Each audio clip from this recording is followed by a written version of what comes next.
Hello everyone, welcome to another blog. তোমাদের সাথে অনেক দিন পর একটা ছোট্ট নতুন ব্লগ নিয়ে আবারও চলে আসলাম। হ্যাঁ, আমার কিছুদিন আগে একটা অপারেশন হয়েছিল, তো সেই অপারেশনের পর এখন কিছুটা, বলবো না পুরোটা এখনও হয়নি, কিছুটা সুস্থ হয়েছি।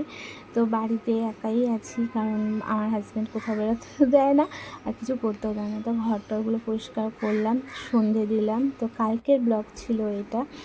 তো সন্ধে পুজো করলাম, পুজো সেরে তারপরে ওয়েট করছি, ছেলে মেয়ে গেছে ক্যারাটে ক্লাসে, তো ওরা বাড়ি ফিরলে তারপরে একসাথে বসে সন্ধ্যেবেলায় আমরা কিছু স্ন্যাক্স খাই। তো সেই জন্য ওয়েট করছিলাম। এই দেখো আমার সন্ধে দেওয়া কমপ্লিট। তো ঠাকুরের পুজো দিলে দেখবে অনেক সময় মনটা অনেকটা ভালো হয়ে যায়, কারণ এইভাবে বসে থাকতে আমি কখনোই পছন্দ করি না ঘরের মধ্যে।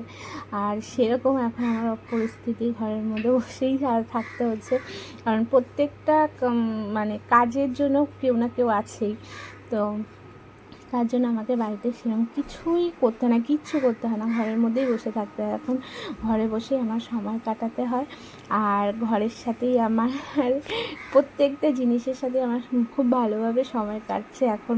মানে বসে থেকে ভালো লাগে না একদম আমার এই বসে থাকা। সবাই যে কী করে কাজকর্ম না করে বসে থাকে ঘরে, অনেকেই আছে দেখেছি, কিন্তু আমার সেরকম ভালো লাগে না। তো এই যে দেখো আমার আরেকটা মহাদেবের, এখানে আমি একটা ছোটো করে মহাদেবের আর কি মূর্তি রেখেছি ঘরে। আর এদিকে আমার মা কালী আর কি, আর এই ছোট্ট তৈজোর ফটো।